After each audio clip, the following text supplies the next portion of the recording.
We've been together since June, so we kind of took a month off, and that's about all we get off, though.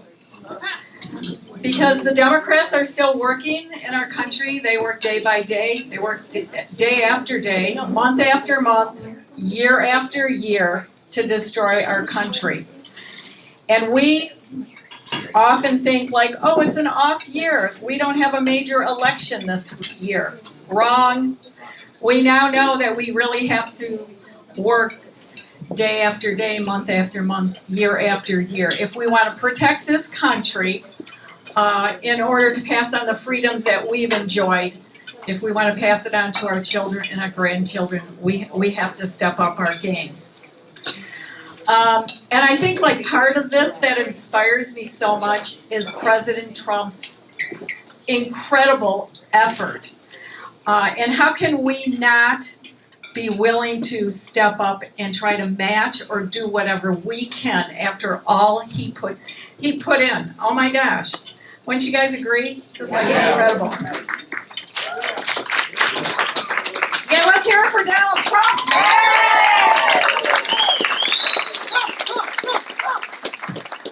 I think sometimes I'm like, oh, I'm just going to turn on the TV for a few minutes. I just want a little lift today. And I'm thinking about a year ago or 2 years ago or 3 years ago, and it was just like, no, I can't even bear to turn on the news. And now it's like, I like to turn it on because it's astounding to me what's happening, just astounding. So, but before we start to get in our program, I want to, of course, thank the ladies that helped this meeting pull it off every time we have a meeting, if it wasn't for them. And special thanks to our creator, designer extraordinaire, Linda Stekowitz. Thank you so much. To our videographer, Ken Garner, thank you so much. Especially today, because I just texted you this morning and asked you if you could show up here. So you're incredible. A very special waitress. And I'm going to call her Big Tommy's MAGA girl.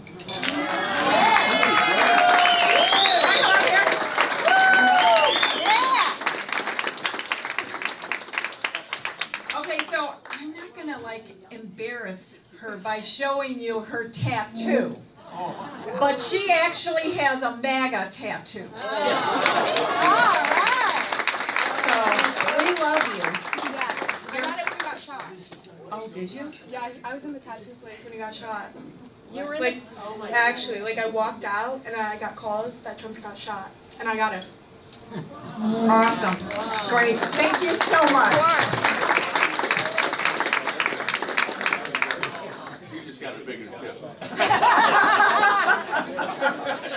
That's right. Big tips. Yes. Yes. So, did you guys see there was an interview recently by the local Fox station, and an 80-year-old woman who had just gotten married, they wanted to talk to her because she just got married for the 4th time. And the interviewer was asking her about her life and what it felt like to have a wedding at 80. And, tell us about your husband.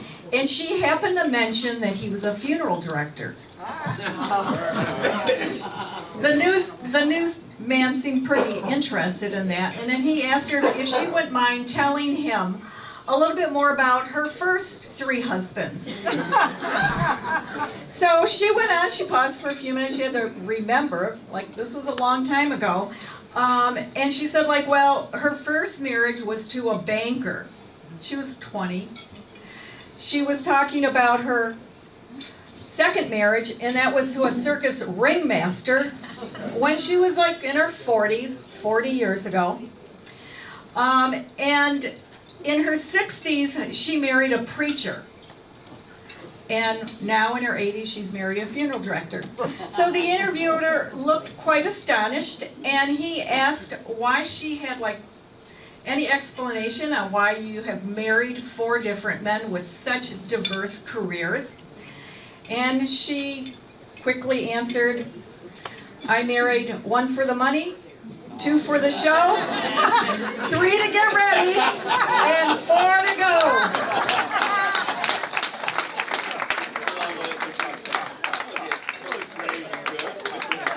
So we have a couple very important ballot initiatives. We have petitions that are starting to go around. I think a lot of you are aware of some of them. These ballot initiatives or proposals will be on the ballot in November of 2026. And if enough petition signatures are, collected, they'll go on the ballot. Now we're just assuming that the Democrat ballot will be on the Democrat initiative will make it to the ballot, okay? But we have work to do on one of the Republican ballot initiatives, which I think is very important. I think you'll agree.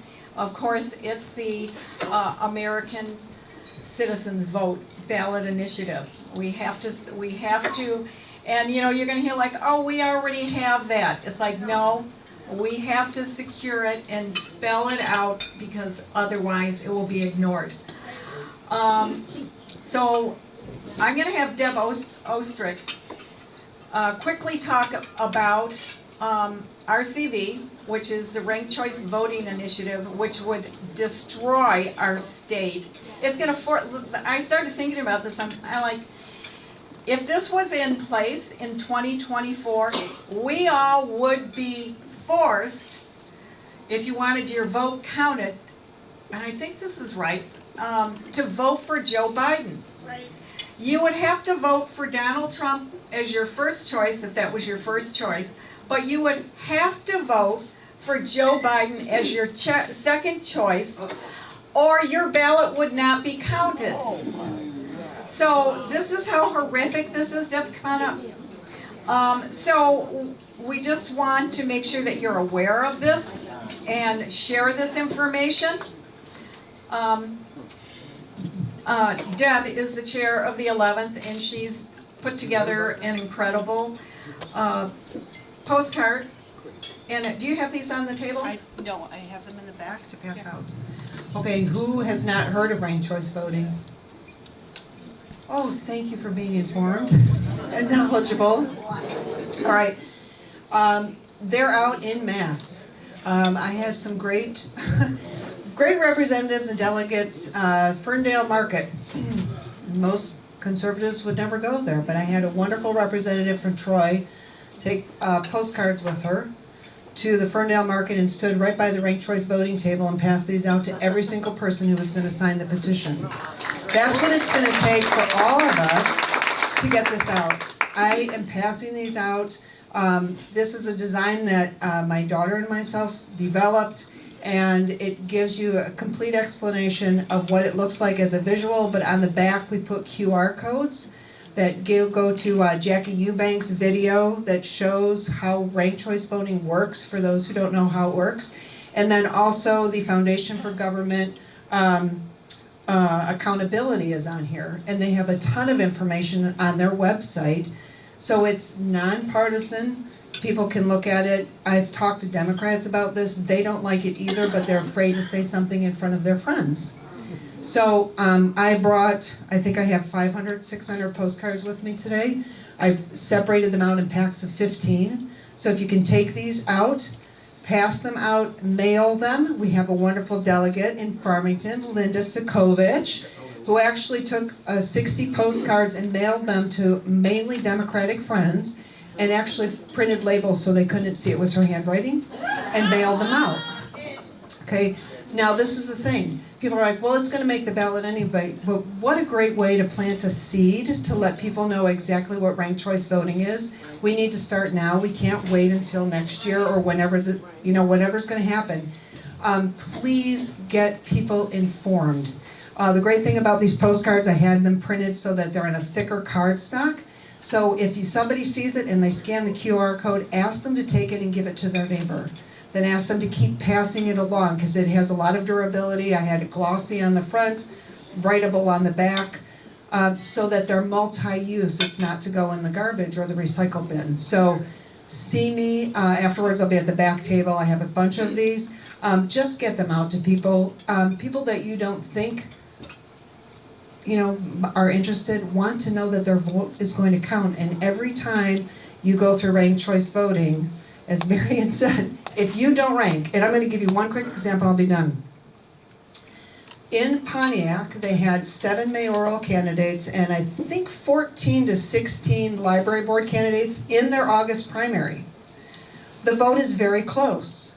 We will not know who wins until tomorrow because there was a mix-up in the voting in Pontiac where we had to pull them back in and find the missing ballots because they were run wrong or they thought that they were run and they weren't run. So can you imagine what will happen with ranked choice voting? Nobody wants to learn. People are okay with learning about 2 or 3 candidates, but not 7 candidates, not 14. And if your vote's going to go in the trash, most people will say, go to hell, I'm not voting anymore. I apologize for saying that, but that's why people need to be informed. So thank you. Thanks, Deb.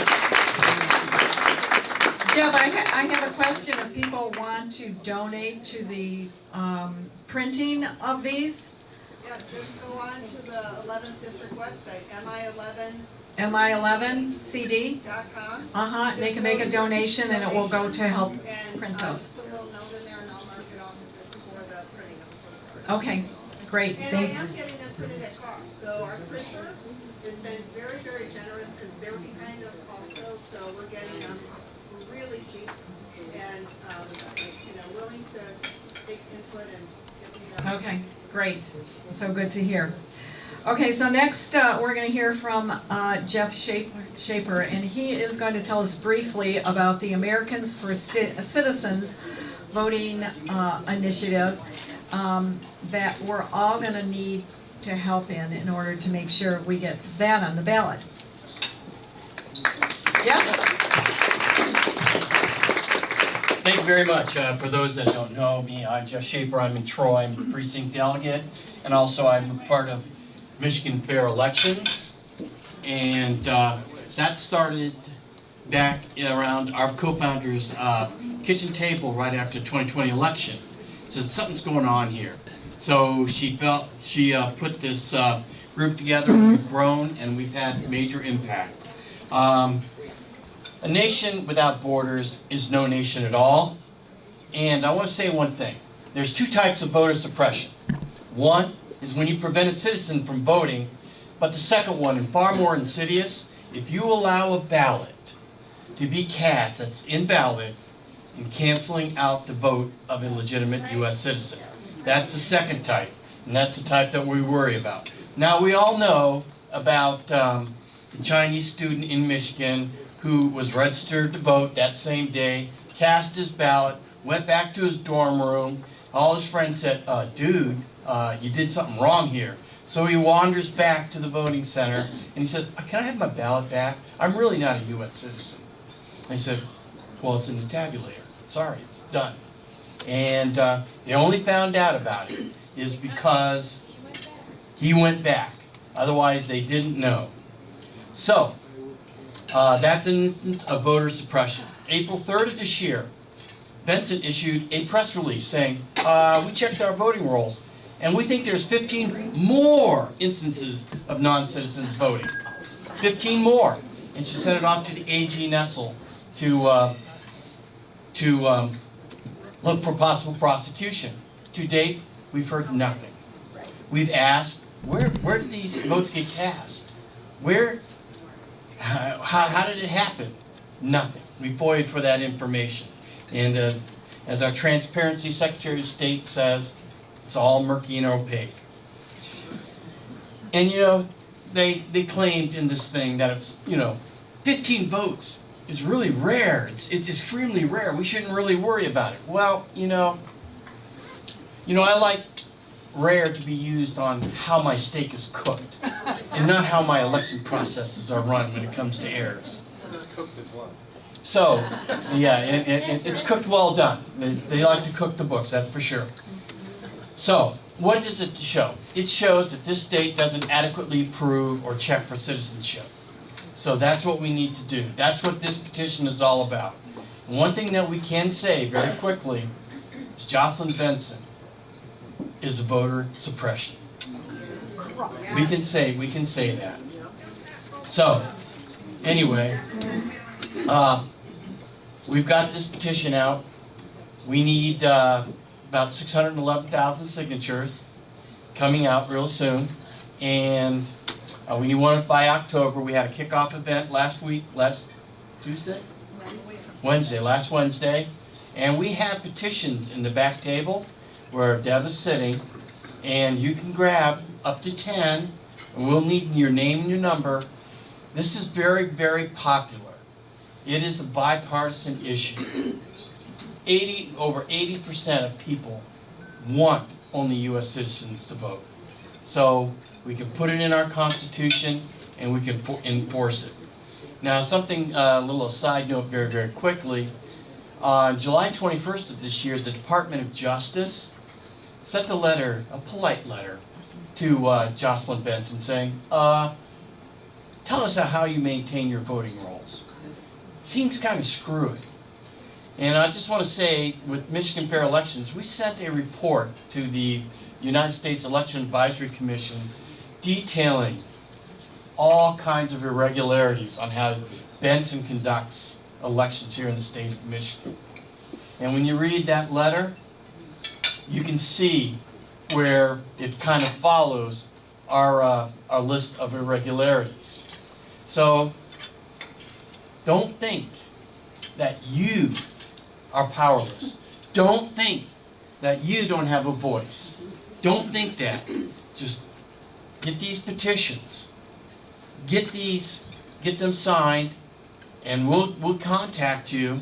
We'll ask for your contact information, and we'll figure out ways to get those petitions back from you, and hopefully you'll have so many filled out that we'll give you some more that you can do.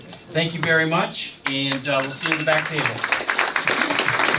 Petitions, if you want to raise your hand now, I think the ladies will come along and give you the petitions so that you can have them. So they're going to need to take your name and the number of petitions that you've taken from the meeting.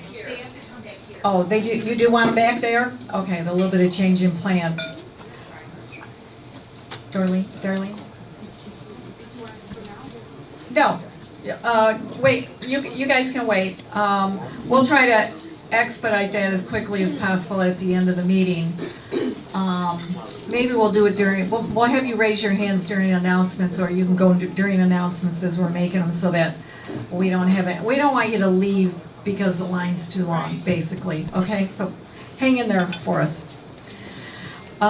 Okay, so we're gonna call up Michigan State Board of Trustee member Michael Balow, who was elected in 2024. He's here tonight to share with us how the university is reacting to the recent historic settlements with the Trump administration that has made with some of the Ivy League schools in an effort to restore fairness, merit, and safety in higher education. I don't think I did a slide for this. But if you go to the whitehouse.gov, have you guys gone to this website? Yes. It's an excellent website put on by the White House. And so I was looking at it today, and they were talking about the the settlement with Brown University. And it just detailed out everything that they're expecting from Brown University. And it's very clear. And then I see that they just put out another one today about Washington, D.C. and what they're demanding of Washington, D.C. So, go to this website and check out a lot of cool things. So, Mike, you want to come up? Go State, go green, go white. Thank you. So I don't go over. This is very important. It's really good to be here with you guys tonight. I see a lot of familiar faces out here tonight from my friends in like Plymouth, Farmington, Oakland County. I'm from right down the road. I miss you guys because let me tell you what, campaigning twice for this office. So a quick primer, I ran in 22 and I lost by 6,000 votes out of just about 2 million. It was so close, right? And I was like, I gotta try this again. I could have sat in the corner and sucked my thumb, or I could try again, which I did, right, Sandra? And in 24, I was able to carry this by 65,000 votes. This is a statewide race, right? Thank you. The other Republican in my race, Julie Madej, was unfortunately the closest non-winner this time too. She got 2.5 million votes, lost by 4,000. That's how close it was. So I'm trying to prop her up for next time because I think she can win in 26. We'll have 2 more seats up. So I'm here to talk to you tonight about what it's like. And I'm kind of only half kidding, like I really do miss all you guys and ladies and gentlemen, because when you're campaigning, it's exhausting, but you're with people that give you a lot of energy, that are trying to make change, that are trying to do the right thing. Once you win and you start swimming with the sharks, it's a different environment, right? And you're like, holy cow, like I need to find a way to be effective when, in my case, the lone Republican on an 8-person board with 7 Democrats, I'm not gonna win many votes, right? And that's a sobering thought, but what you have to find the strength inside through prayer and through finding friends who you can rely on for advice and a shoulder to cry on once in a while, but you can never give up the fight. You know, you do these jobs, these elected office jobs, because you want to turn toward the fight, and when things don't go your way, you just have to find another way around that obstacle, right? If you keep pushing on it, it'll turn. So Marion, thank you for inviting me tonight. We talked about coming and talking about these higher ed. Thank you. Give a round of applause for Marion, because who's tougher than that lady? And that's, I find strength in knowing what you've gone through and how you fight, you know, and thank you for doing what you do. And so these educational races, there's been a turn now. And I'll tell you what I see from the inside is the change in the administration is having a huge impact, right? Like you've never seen before. In many ways, I just pop my popcorn and I'm like, hey, let's see what happens today and what the reaction is. I'll give you some examples. Like Michigan State has a strategic plan that's published every 10 years, maybe it's updated every 5. They pulled out every single reference to DEI and all that stuff. And they did that because it was the right thing to do. It's like we need to treat people fairly, you know, and this whole, I tell people, I'm not ashamed to say it to anyone, I'm like, what's the deal with this acronym? Like it took on this whole meaning, like forcing people to take classes they didn't want to take, forcing professors to sign statements, like this is what I believe, and if you don't say the right thing, and you're not going to get hired. I already found out one example. Someone approached me and they said, hey, listen, I've been here for 20 years, I've done everything right, I've gotten great evals for my classes, and I can't get promoted because I won't sign the DEI statement. And I said, well, that's very wrong, and that's going to get fixed. And I made a couple of calls, and we made sure that got taken care of. And so one of my roles is somewhat of a watchdog, right? Is like making sure that the law is followed. And that's the other point I'll make to anyone is like, if you go on any college campus, a lot of them are just freaking out, right? Because they're like, oh, this stuff is coming from Washington, we have to do this. And I'm like, what, you mean like follow the law? Like, Yeah. this is a problem? Like, just don't treat people unfairly. Treat people on the base of their merit. Give everyone a fair shot, and you're gonna be fine. And don't try to tell people how to think, right? Don't try to tell people how to think. And so this is what's changing. Now, make no mistake about it, like in 4 years, it could change back, right? Like, this is what we need to guard against, is we need to say, we've made great progress in making higher ed not so far left, right? Just bring it back to the center, for God's sake. And so this is happening, right? And so what you can do, because remember that the frustrating part about these oversight jobs, so all the universities have these boards, right? And we elect Wayne State, Michigan, and Michigan State. But we don't have any direct power. We can't hire or fire. We can set policy, but again, if you don't have the votes, you can't do that tremendously. But you can watch and draw attention to things and ask questions. And that's what I try to do. I try to find something strong to stand on and ask very hard questions that are direct but very fair. And I'm like, you're gonna answer me. You can't not answer me because the Michigan Constitution says you have to. I was elected to stand up for our students, for our young men and women, to make sure they're not mistreated on campus, to make sure they're not being driven into unsustainable debt and being forced to take nonsensical classes that are trying to teach them how to think, right? This is what we don't want. And so the good news is we're having an effect from the macro environment down to those of us that got elected that are trying to ensure the right thing is done. The work yet to be done is we have to take the election of 26 and do a really good job there all the way down the ballot, right? Because what I found is The Democrats have always done a better job down ballot with these educational races because they're strong with the educational union. They're very organized. We are kind of much better organized than we used to have, or than we were, but that's something you can never sleep on. So like by coming to the meeting tonight, you all are doing a great thing because you're listening to what we're saying and you're taking ideas away. And so the message still needs to get out that the whole ballot is very important. Because I talked to a lot of people even after this last election, and they're like, well, I don't know what's going on down there, so I just skipped that part of the ballot. I'm like, well, I was going on down there, and I needed your help, you know, and maybe I got it, maybe I didn't, but that is very, very important. And I don't have to remind you that schools are very important, you know, and so from the university piece, well, I'll give you a couple more stories that'll entertain you. One of the first things I had to deal with was, you know, Michigan State prides itself in being the nation's premier land-grant university. And if you don't know what that means, what it means is back in 1862, the Morrill Land-Grant Act around the country passed a law that says we're going to set aside land in all these different states for a college that's going to be a college of the people, an agricultural college, a mechanical college. Not an elite college, but something that has practical knowledge for real people. And this is what Michigan State has always been. Well, that was the Morrill Land-Grant Act of 1862, signed into law by President Abraham Lincoln. And we have a Morrill Hall on the campus of Michigan State. And one of the first things I heard was, hey, this was back in January after I started my term. We want to take the name off the building because it was a land grab from the Native Americans, and it's shameful, and we shouldn't celebrate that. And I said, well, hold on a minute.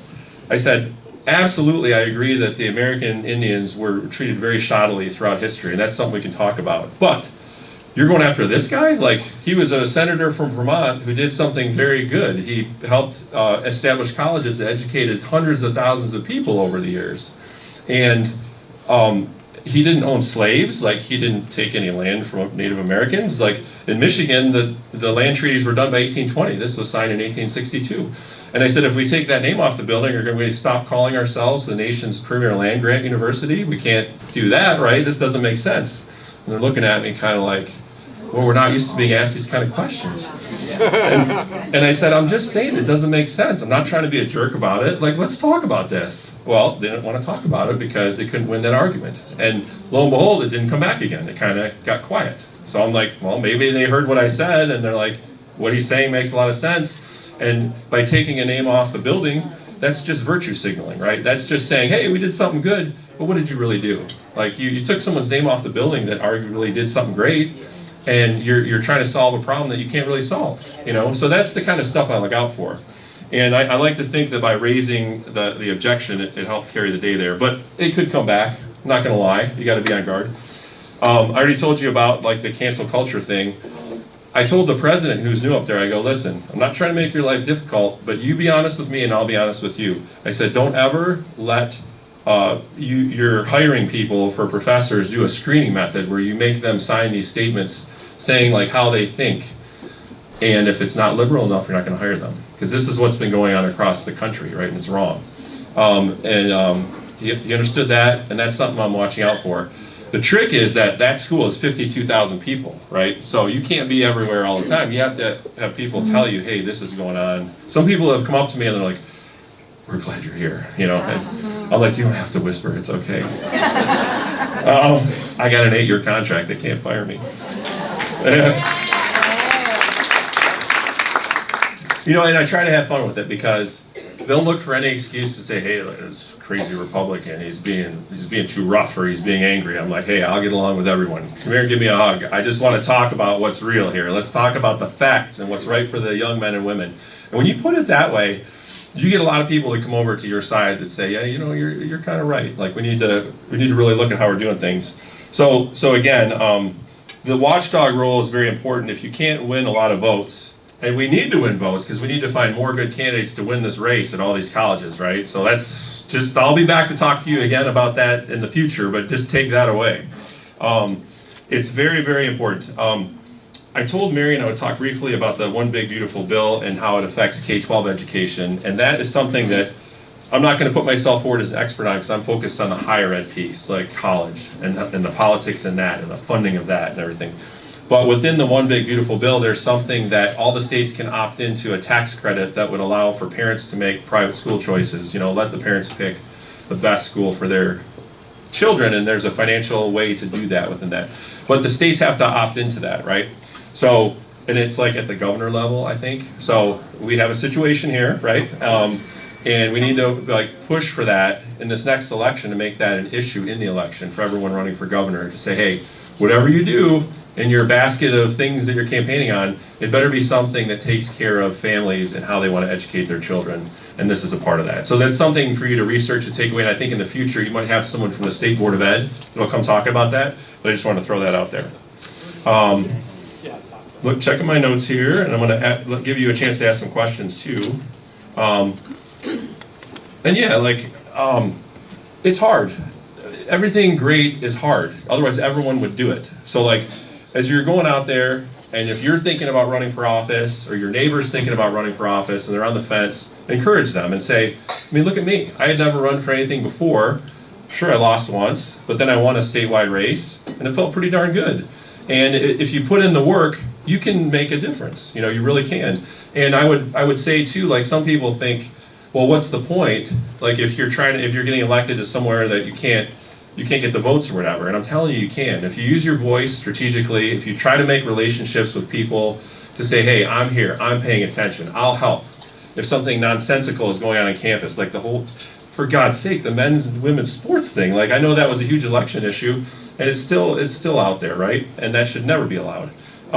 If there's not responsible adults waiting in the breach, like when it starts to crack and they're starting to talk about doing something stupid, you got to be there to stop it and say, wait a minute, we're going to talk about this.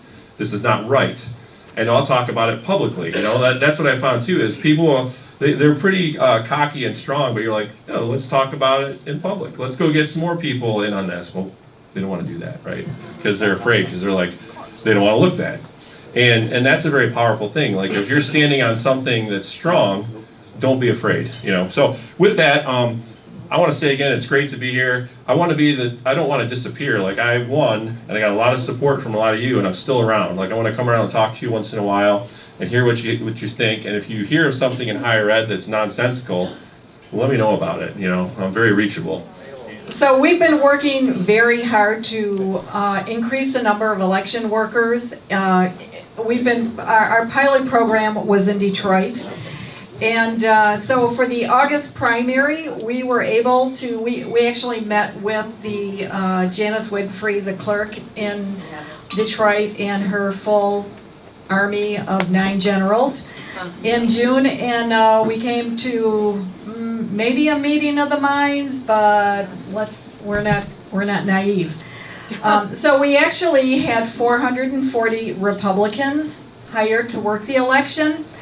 However, Detroit hired over 4,000 election workers for the primary.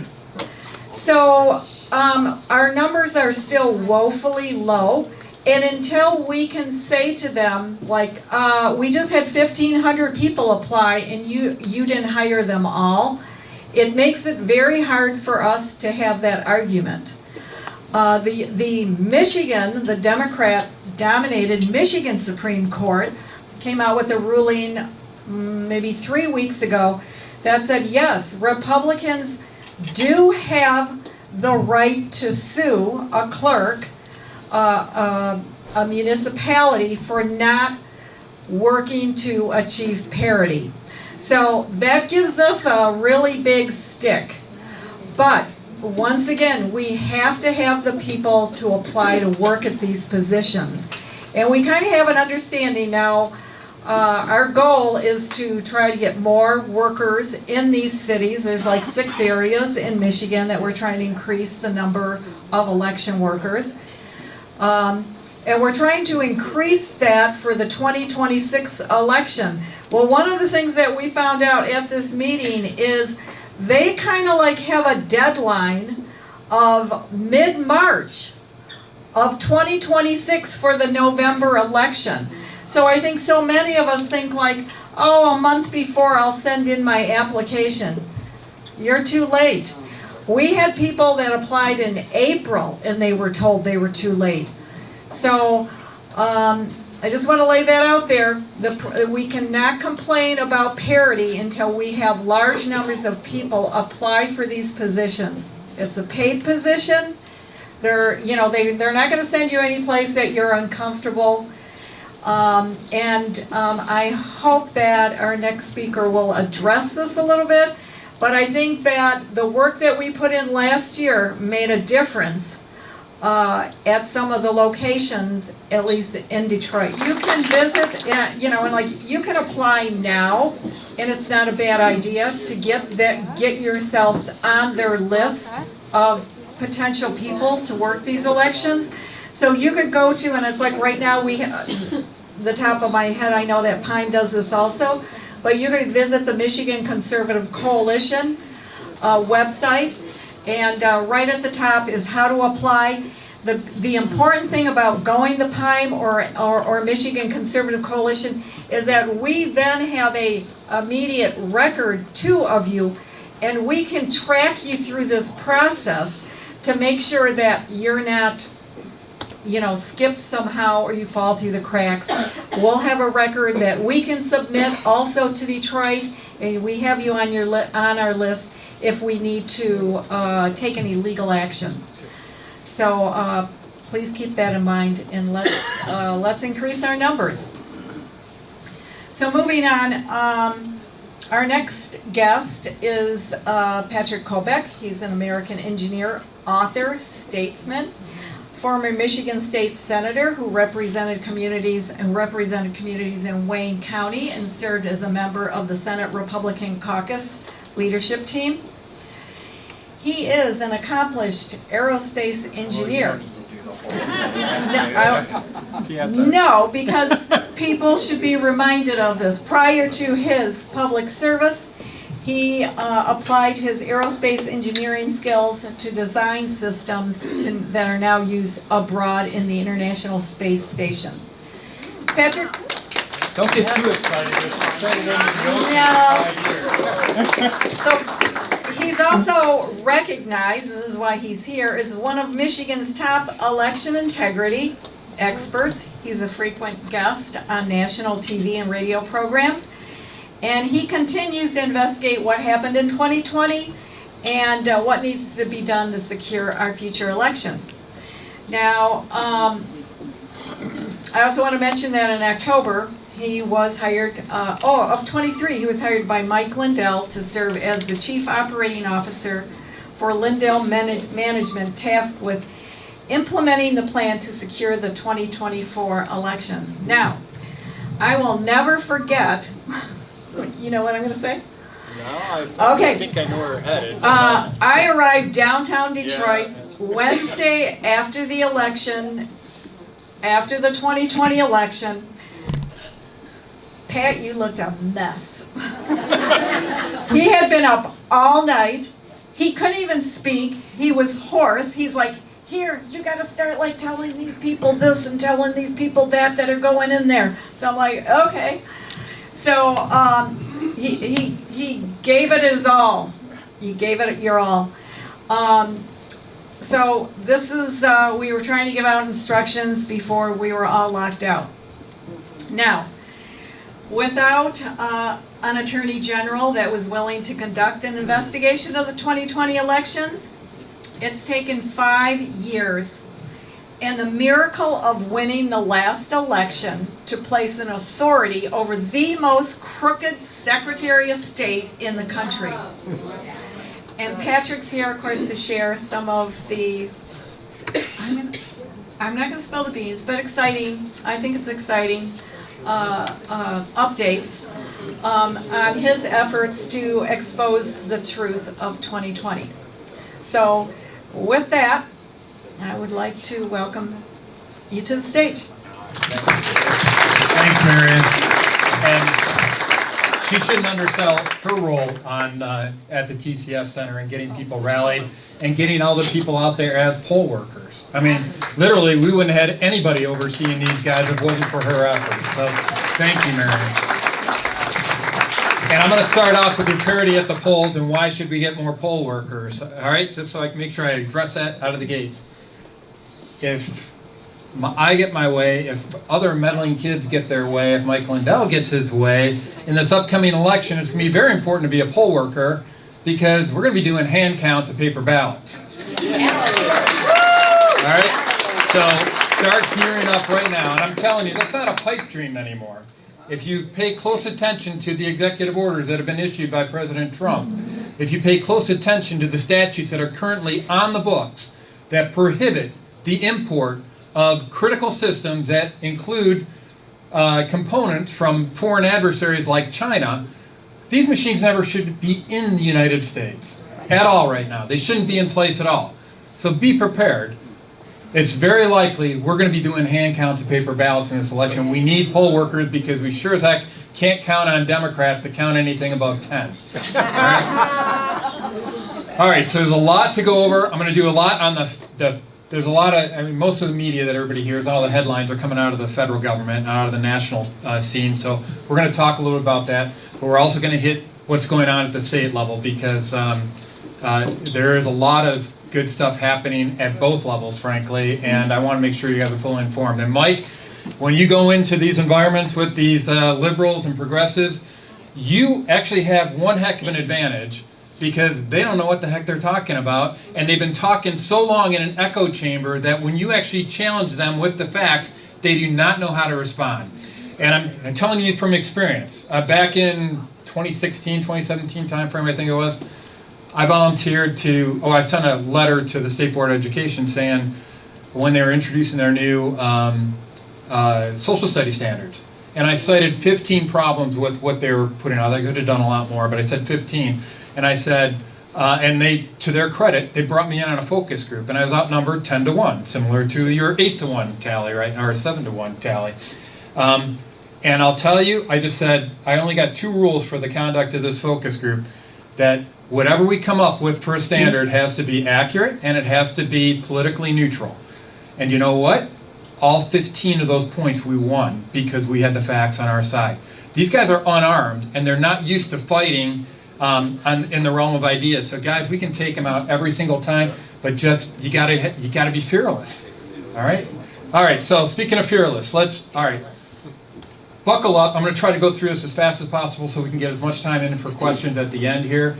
But I'm going to be hitting a lot of stuff that you may not have heard about before that I think is pretty important you guys are all aware of because it all fits together into what some people have referred to as a grand conspiracy.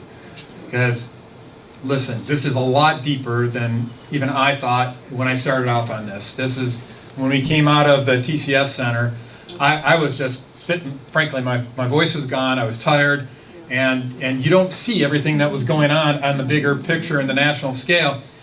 Over the next few days after that, when I started talking about what I saw at the TCF Center, like the van coming in at 3:30 in the morning, like the machines being connected to the internet, like the pizza boxes up on the window, I started getting flooded with information. And I was not equipped for trying to triage all this stuff. And frankly, it's taken us about 5 years to sort it all out. Well, they were messing with us in a variety of ways, and I think we all got it figured out now, which is the good part. And President Trump is kicking butt and executed on this. So first of all, make sure everybody in this room understands that just because Trump won in 2024 does not mean we have an election system that's full of integrity, right? Is everybody with me on that? He literally did make it too big to rig. Everybody here, a lot of people got the vote out. We still had issues where they're still counting, congressional races in California 12 days after the election. So this is not fixed. I also want to highlight that when Trump was given the keys to the White House, and he was starting to put out his appointments like Pam Bondi, what was the #1 line of questioning that the Democrats were concerned about? You guys remember? The 2020 election. They wanted to find out what they were going to go off and do. They were freaked out that we would actually even bring up the topic of 2020. They thought it was so passé. Well, we're not giving up on it, guys, and there's a reason. All right? And I don't know how many of you guys follow Catherine Herridge. After she got booted from CBS, she's been an independent journalist, but I like following her because she's always got her finger on the pulse of what's going on. And she took this picture and posted it on January 19th, the day before inauguration. And it's, if you can read it, it says, Camp Justice, Guantanamo Bay. And for those of you who don't know, well, actually, I'll ask you guys. Do you guys know what picture President Trump has hanging outside the Oval Office? His mugshot. So, if anybody thinks that he has just said, forget the 2020 election, let's just move on, make sure we got things for 2026, think again. Because he knows better than anybody, he got shot at, they tried to kill him twice, he knows better than anybody that they're coming after him as soon as this term is over. Right. Unless things get fixed and get fixed solidly and they get held accountable. So guys, I'm talking about 2020, there's a reason, because the 2020 bone's connected to the 2022 bone, connected to the 2024 bone, connected to the 2026. They are not going to stop until they are held accountable, and we got a crap load of evidence of what they did in 2020, and we're not letting go, and we finally have friends in DC that are going to move on this action, on this evidence. So, a lot of people may not see that President Trump is doing a heck of a lot about the elections and or about the 2020 election. And I'm here to tell you right now, how many people watched what he did on day one of serving? Did you notice what he did? He signed a heck of a lot of executive orders, didn't he? And I'll tell you, not one of them had the word election in it, that I recall. I mean, you search through it. But if you've been following what's going on with this grand conspiracy, it had a heck of a lot to do with elections. So, you already talked about the DEI policy. Well, one of his executive orders had to deal with DEI policy. Keep that in mind as I go through one of the pieces of evidence here in a little bit about why that was so important that he did it. Also, he went off and designated cartels as foreign terrorist organizations. That was kind of interesting. Believe it or not, that has a lot to do with our elections. So I just want to give you a couple examples. His day one executive orders were a big deal. And I could count at least 8 or 9 of them that dealt specifically with, or directly or indirectly, with election integrity. So he's on the warpath. All right, so they're trying to tell us that there is no conspiracy. We all saw this Time Magazine from Molly Ball article talking about the real, there was, the Democrats, after Joe Biden got the keys to the White House, they admitted, yeah, there was a conspiracy. And they wanted to all take credit for it at the time. So remember, their euphemism for it was that they were not rigging the election, they were fortifying the election. All right, so we know there was a grand conspiracy. What I'm going to show you, some of you may have seen these clips before, somebody may have not. But I pay close attention to them because it'll put context in for some of these executive orders that President Trump did. And they're very important from my perspective. These videos were taken by undercover whistleblowers that shared them with the FBI prior to the 2020 election. And I want you to see that this idea of the grand conspiracy is not simply talking points.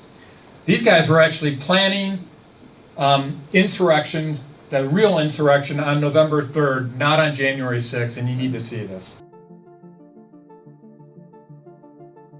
I'm a management and programs analyst. I work in the national security community. I spent 3.5 years as a contractor at DHS HQ. If you read the mainstream press, like they all have Signal accounts, text them, leak everything you can. I think making sure that we're naming what is happening as a coup.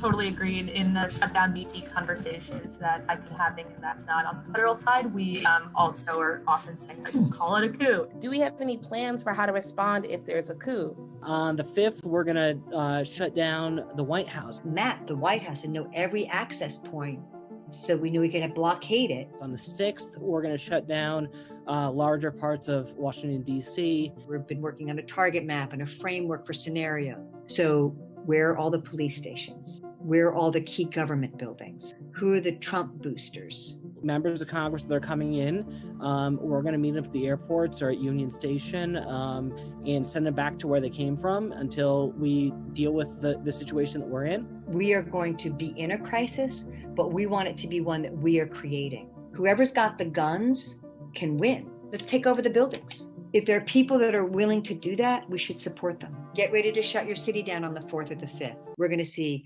potential fighting all over the country or in some hot spots, right? We've already seen that. And so how do we work together across the country to help support each other no matter where we are, and to maximize our impact by doing similar things on similar days at similar time. We have to be willing to put our bodies on the line and take on some discomfort, sacrifice, risk in order to change things. So again, chaos is the soup by which change emerges. Let's get cooking. Lisa Fithian is a National Steering Committee member of United for Peace and Justice, a coalition of over 1,000 local and national groups, and member of the national team of Extinction Rebellion. Between her, Patrick Young, and the other organizations they are involved with, we should expect to witness a serious attempt to execute their plan. Why wasn't this all over the media during that? FBI had this before the election. They did nothing. Certainly looked like somebody was planning an insurrection there, right? They had tactical maps of the Capitol. They identified where all the police stations were. These same tactics, these same planning activities are going on right now. Right. They're planning on disruptive activities as we go forward. They're using college campuses. That's where they get a lot of their manpower. You notice a lot of those, we talked about the DEI executive order. These people worked in the federal government. They were contractors with DHS. They were employees of DHS and other federal agencies. What did Trump do? One of his executive orders? He got rid of DEI in the federal government, right? Now you see the connection to the election? That was very important. And so Mike was also talking about the fact that we're getting better organized. We are, but let's look at all the different folks that they had in their organizations here going into the 2020 election. This is called Protect the Results. There's 138 separate organizations, the usual cast of characters. SEIU is one of them, Planned Parenthood's another one, Black Lives Matter, all these organizations. You know why Trump's going after these NGO funding? Because these are the buggers that are getting all this money, and we're paying for them through our federal tax dollars. So that's why he's hit that hard as well. These guys are still a heck of a lot better organized than we are. We have something on our side that they don't, though. That's the rule of law and the truth. They have to operate in the shadows. We can operate in the sunlight. And so our job is, and why we come out and talk at events like this, is to get the word out. Because if it wasn't for me and some other meddling kids all across the country, you wouldn't hear about any of this, would you? No. This is important stuff. All right. Just to show you how organized they were. I used to work with the Department of Defense, and one of my jobs was working on virtual reality training systems for the military, essentially wargaming. The Dems do wargaming on elections, and here's an example of one of their sessions. We're going to start with our election simulation timeline to a meltdown today. Is everybody ready? We're going to read out a brief scenario and then develop a plan based on that scenario. So the teams are loosely based on, similar organizations in our real world. We have Liberty City Antifa. We have Capitol Disruption. Group number 2, the Nixon Project. The floor is yours. Our strategic point of intervention, because we are prominent Republicans, we are first going to approach the mainstream media and to also lean into our networks that we will use positions of corporate prominence to lock out all Republicans, including those on the Trump team, from future corporate jobs, media interviews, etc. We need to be passionate about defending America and defending the values that make America great as well. And so anyway, we got a lot of work to do. But I want to make sure you understand this, because this has not gone away. They are still active doing this type of planning. They're now just hiding it a little bit better so that we can't get it out to our whistleblowers. By the way, more information on all these, I highly recommend going to millennialmillie.com. She's the one that pulled together the videos of all these undercover videos, and she's the one who provided this information to the FBI prior to the election. All right? So you still think it's a conspiracy theory with all this grand conspiracy. It's not a theory at all, guys. And if it were just a theory, why the heck did Biden, or i.e. his AutoPen, issue all those pardons for things that were unnamed before he left office? And just to put a little note of optimism here, guess who didn't get a AutoPen pardon? Whitmer, Nessel, and Benson. Not one of them got one of those AutoPen pardons. And something else I want to point out to you guys. I have a feeling President Trump knew exactly what was going to come out on the auto pen. Why is that? Because all those executive orders that he signed on day one, was he hidden away somewhere in a back corner when he signed all those? No, he was in an arena with 20,000 people. He wanted to make sure everybody saw him signing those executive orders. And he was up with the media till probably like 2 o'clock in the morning, if I remember right. But I don't know if he ever sleeps or anything. But he wanted to make sure everybody saw him sign those executive orders. Do you think he knew something about the auto pen? All right, a lot of these executive orders, I'm going to do a quick flyby on some of these, but I want to highlight why they're so important. They're investigating foreign contributions into our elections. That's a biggie, right? Because we're getting, particularly when it comes to some of these ballot initiatives that they're pushing, like ranked choice voting, right? How much of that is coming not just from out of the state, but out of the freaking country? He put together a very good election integrity executive order, and Executive Order 14248. It's a big deal, and when I talk about when we talk about the letter that Jocelyn Benson got that Jeff was pointing out earlier, that was prompted by this executive order, and it called on the DOJ to go off and issue those investigations of. And so here's something I hear all the time. I just want to address it real quick. But don't we need Congress to act? In some cases, yeah. There's a lot Congress can go off and do, but I'm telling you, the way President Trump wrote these executive orders, he was calling on the enforcement of existing law. So when I talk about the ability to get rid of these machines, well, he's just enforcing FY19 and FY23 National Defense Authorization Act provisions. That's actually in law right now.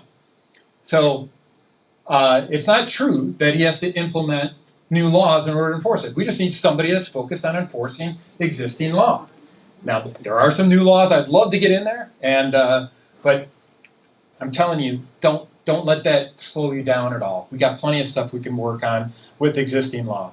So here's that letter that was sent out by the Department of Justice, Maureen Warden, in the Civil Rights branch of the Department of Justice, asking Jocelyn Benson by August 4th to provide a bunch of data because she was not. Well, it didn't show up here, but there's a list of information. Like Jeff said, a lot of this information was based on a report that the Michigan Fair Elections submitted, and I helped on a little bit, but to the Department of, to the Election Assistance Commission, saying, guys, she's not complying with HAVA, the Help America Vote Act, and she's not complying with the National Voter Registration Act. And so we kind of outed her out, and a lot of the things we cited found their way into that letter. So guys, it really does matter that you get engaged. Don't give up. How many people remember the 2020 election was the most secure election in American history? Chris Krebs. Yes. Well, what did Trump do? He decided to go off and file an executive order investigating this little bugger and getting rid of his security clearance, which is a big deal because Mr. Krebs had a contract with a company that had formed after he got kicked out by Trump called Sentinel-1 that he teamed up with a guy from Stanford called Alex Stamos, bad guy, and got rid of his security clearance as well as a result. So they're going after the people that were going off and giving you bad information, misinformation regarding the 2020 election. And here's the organization that nobody talks about, but I want to make sure everybody in this room understands who they are. They are called the Election Integrity Partnership. This was a consortium of a variety of different groups, and here are the key stakeholder groups. The government, the federal government, including CISA, which is Chris Krebs' old stomping ground, the Global Engagement Council, which is under the Department of State, and also the Election Infrastructure Isaac Center.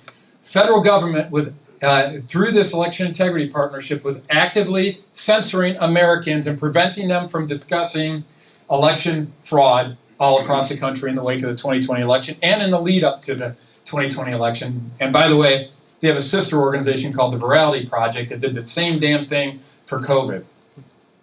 They were censoring Americans, and they teamed up with what they call civil society, which includes many of these universities. Harvard, the Belfer Center, Stanford, which is Alex Stamos' stomping ground. They also teamed up with big tech, like Facebook, like Twitter under Jack Dorsey, and also with big media. You guys notice something that Trump is doing? I think he's actually used this as a most wanted list in the post office because he systematically started checking the box and Xing these guys out. E.I. Isaac Center is run by an organization called the Center for Internet Security. Center for Internet Security got defunded under Trump. All right? They're the mastermind, by the way, from my perspective. They're the ones who provide the misinformation reporting portal that leads to citing anything I say about election integrity, for example. When I say the machines are connected to the internet, they cite it as an incident. It goes out, gets converted into 4 a.m. talking points. It goes out to all the media organizations. That's how this stuff works. They were at the center of it, and they got defunded. The Global Engagement Council got eliminated by Marco Rubio. CISA, you already saw the executive order we put out there. Geez, what has he been doing with Harvard? He had a little bit of a tiff with them, didn't he? And the bad guys out of Stanford he took out with the CISA memo because that's where Alex Stamos from Stanford went. And you've seen all the stuff that he's doing regarding social media, and he's always been on top of the fact that these guys are fake media, right? Fake news, right? And so he's hitting them hard and using this as a target map. This is an important facet of this grand conspiracy is to reclaim the information, engage ourselves in the information war and win the information war. And this isn't just me saying it, guys. The Congress actually, while Biden had the keys to the White House, and I won't call him president ever, while they had the keys, Michigan, the House, the U.S. House, was actually in control by Republicans, and they did some good things. The Weaponization of Government Committee actually did an active investigation on the Election Integrity Partnership and validated everything that I just asserted. They were engaged in active censorship of U.S. citizens in direct violation of our First Amendment rights. And why is that a big deal? Because you guys know I'm passionate about getting rid of the electronic voting systems. I'm passionate about making sure only American citizens vote. I'm passionate about making sure we clean up our voter rolls. But what they've done with information, that alone was sufficient to steal the 2020 election. Here's an example. Remember the Hunter Biden laptop story that came out in October before the election? And then right after it, a bunch of folks from our intel community came out, 51 people, said, no, it looks like Russian disinformation. Well, that was all bogus. We all know it. It was a complete lie and fabrication. But they used this election integrity partnership to go off and push a false narrative and push a letter out there that said this was all Russian disinformation. And here's the impact on the elections. After the election, they went out and surveyed, Media Research Center surveyed all the people that voted for Biden, and 9% of the people that voted for Biden said that they would have changed their vote if they would have known he was on the take with the Chinese government, and that they knew that Hunter Biden's laptop. 9%. Well, max margin of victory attributed to Joe Biden in battleground state of Michigan was 2.8%. Do you think this made a difference? Yeah. Do you think information war is important? Yeah, it's very important. And that's why we got to fight it. That's why we got to get the truth out to people and get information out to people. And by the way, Democrats think it's so important that they've re-engaged with their new DNC chair, Ken Martin. What's his big priority? They need to regain their soapbox. They want to make sure that we can't talk about any of this. That's part of the soapbox. But then they want to go off and use their friends in the media to push false narratives and misinformation and disinformation. That's very important to us. So remember, these are the organizations that were censoring us. And they are now being, the hunted have become the hunters. And it's a good thing to see. All right, here's another executive order Trump put out that was kind of fun. All the lawyers that were going off and attacking Trump, he decided to go off and start addressing the risks associated with these folks practicing law. And he got rid of all their security clearances because that's how they were getting information that they needed to be successful in their respective cases. And guess who was at the signing of that executive order?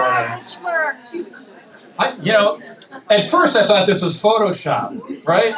I go, no, this can't be real. This is how to kill your political future in one photo. Where's Waldo? Literally, she was there for that and tried to hide herself with a bunch of blue binders. All right, so the last thing I want to hit on here before we go into some state stuff here is how many guys heard what Tulsi Gabbard said in one of the staff meetings a couple months back around the machines? All right, here's what she had to say. I've got a long list of things that we're investigating. We have the best of the best going after this. Election integrity being one of them. Have evidence of how these electronic voting systems have been vulnerable to hackers for a very long time, and vulnerable to exploitation to manipulate the results of the votes being cast, which further drives forward your mandate to bring about paper ballots across the country so that voters can have faith in the integrity of our elections. All right, guys, that's just the tip of the iceberg on that topic. There's more that's going to be coming out on that particular topic over the next few weeks. But now does me saying that you need to be a poll worker so you can do hand counts seem like less of a pipe dream? In the Netherlands, they found out what was going on with their electronic voting systems. They got rid of them and then implemented a hand count system in 4 months before their national elections. By the end of this year, I want to make sure that we're teed up to go off and do hand counts. So get ready to sign up as a poll worker. All right, so how many of you guys saw the testimony I gave before the Michigan House a couple weeks back, on July 15th or something like that? All right, here's a crux of what I was trying to get at with this. And we were talking about the conduct of elections under Michigan Secretary of State Jocelyn "We Will Come For You" Benson. And you guys know why I say "we will come for you," right? She actually threatened canvassers throughout the state that if they didn't certify the election, we will come for you.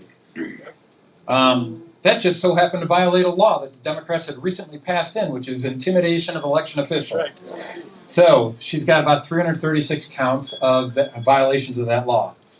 So here's what our Michigan Constitution says are the obligations of good old Jocelyn Benson.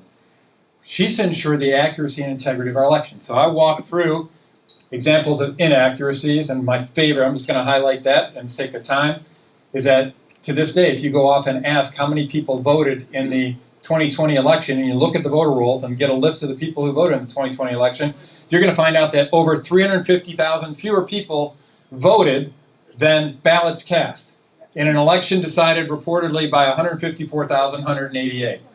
That's a bit of an issue, don't you think?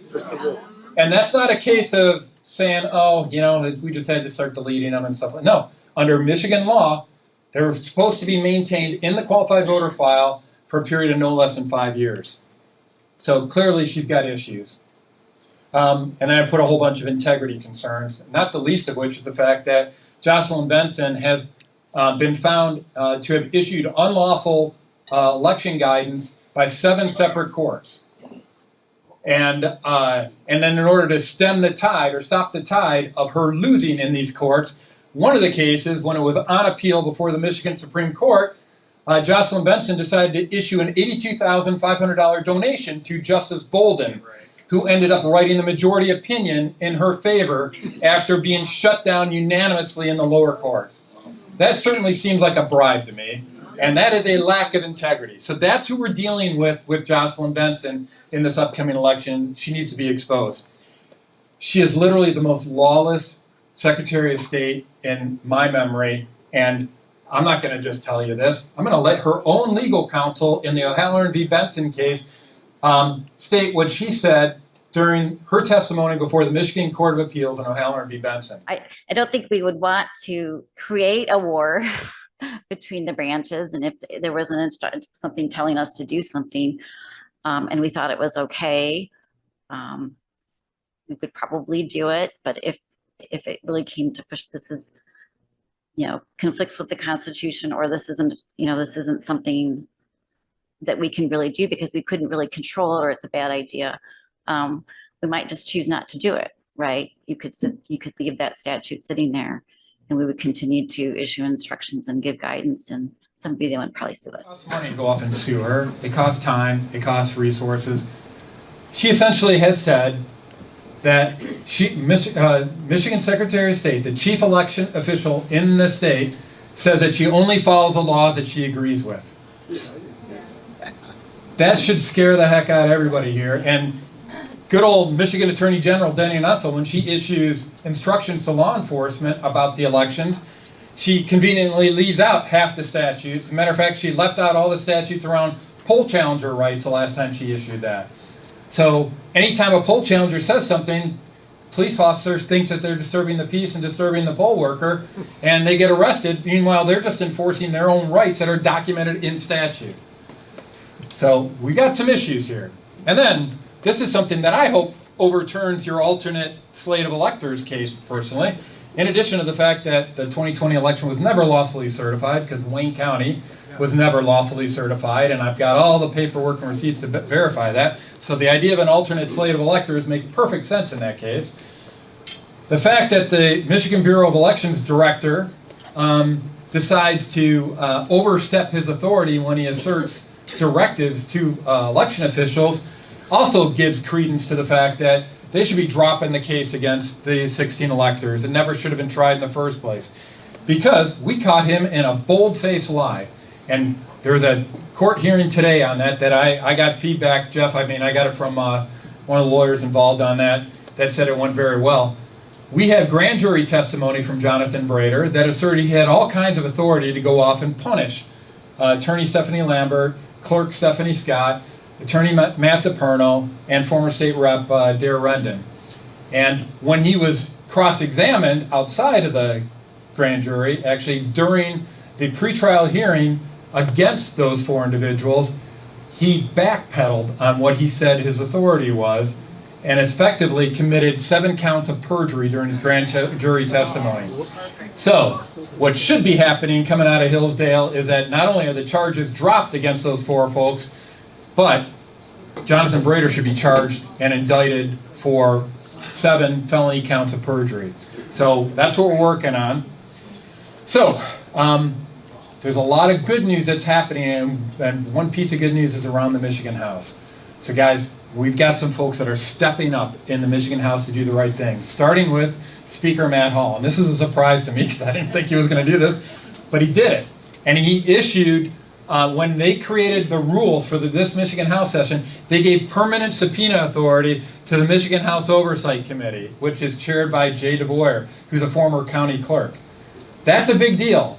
Otherwise, you have to go Mother May I every single time you want to go off and ask for a subpoena. He gave them permanent subpoena authority, and they're using it. Also, we've got Rochelle Smith, who's the chair of the Election Integrity Committee. And I'll tell you, she's a former township clerk. They are ticked off about what happened when they were serving in the minority in the wake of the 2020 election and what the Democrats tried to do, and they are stepping up. Here's just a couple examples. The House voted to hold Jocelyn Benson in contempt for her refusal to comply with a duly noted subpoena for training materials. And remember why this is important? We already cited the fact Jocelyn Benson doesn't give a you-know-what about issuing lawful guidance. So they asked her for a copy of her training materials, so proactively we could determine whether or not she's telling the clerks what the law says, right? And then also, we've got impeachment resolution, which I worked with Representative Jim DeSanta to go off and pull together for Jocelyn Benson to get her frickin' out of office. So, now, guys, realistically, yeah, we don't have the Senate, right? But this is about getting in the discourse. It's like Mike was talking about, even when you're outnumbered, it's about winning this information war and getting the information out to the people who've been told a bunch of lies. And so we have to just keep telling the truth and getting it out to as many people as we can. I would also submit that, been very busy, this is all the criminal complaints that I filed, just for fun. So on that bribery charge, I filed a complaint with the Attorney Grievance Commission, which is corrupt as heck. They said there's nothing to see here, these aren't the droids you're looking for. So I took it on appeal to the Michigan Supreme Court. We know where that's going, and we know what happened. They said nothing to see here, these aren't the droids you're looking for. I also filed a complaint against Justice Bolden for her part in that bribery. Judicial Tenure Commission said these aren't the droids you're looking for. But here's where we get some hope. We also have some federal friends now. Even though the state is pretty much a dead end across the board, we have friends in the federal government. Department of Justice, I filed a criminal complaint with them on John Polis, which was the basis of a criminal complaint that I had filed with at the state level. With 3 other state reps, or 3 state reps and it highlights that good old Mr. Polis, who's the CEO of Dominion, committed 15 counts of perjury during his testimony before the Michigan Senate on December 15, 2020, under oath with legal counsel present, which means that he intended to lie. And we've got now internal emails, thanks to Attorney Stephanie Lambert and Patrick Byrne, that highlight even more counts of perjury based on his testimony. So that's out with the DOJ right now. We've also got a criminal complaint against Benson for a variety of activities, including deprivation of rights under the color of law, fraud, and bribery, and a lot of other things. Nessel is complicit as well because she said that in the wake of us filing that criminal complaint against Polis, that she conducted a thorough investigation of our 51-page complaint in 5 business days. I issued a follow-up FOIA asking for a copy of her investigative report, and there is no report. And also, I filed a request for all of her communications regarding that request, and all it was about how to address what we talked about in the media. Had nothing to do with an investigation. She lied, she committed fraud, and we're going to hold her accountable. Also, we have a DOJ complaint against good old Justice Bolden. So, here's a quick call to action for everybody. Talked about the executive orders President Trump's done. If you go to lindellplan.com, there's a call to action button up on the top, and we're asking for folks to send out letters to a series of individuals, and it's all mapped out up there, to help get some of the folks that are the subject of these executive orders on the record with their positions on what they're going to do to help secure our elections. And so if you go there and fill that out, that would be very helpful. There's 2 key executive orders that we want to help get enforcement on. Executive Order 14248, which is the one we already talked about, with that led to the issuance of that letter by the Department of Justice. And there's another one that Trump did in his first term. It's Executive Order 13873, and guess what that deals with? That deals with going off and evaluating whether or not these machines are actually compliant with existing federal law. All right, so here's a wrap up. Out at the back, got a book, 2020 Coup. I wrote that maybe 2 years after the election, and I'm telling you that all the information in there is even more compelling today than it was the day I wrote it, because it was all the truth, and now we're able to talk about the truth, and people are going, hey, yeah, that makes sense now. And also Wrestling Gators, if you want to find out how government really works on the inside. This is a book that I wrote in the wake of my 8 years in the Michigan Senate to kind of give people guidance as to what games are played inside our legislature. And also my wife and I create a website, God's Promises Are True. And if you're wondering what's motivating me and what's keeping me going these 5 years to go off and do this, because of literally the first 3 years of this investigation stuff, I did it without a steady paycheck. And it was only through God's grace that we were able to keep the lights on back at home. And then Mike hired me, as Marion was saying, back in October of 23, and effectively was starting to pay me for doing the same things that I was doing for free before.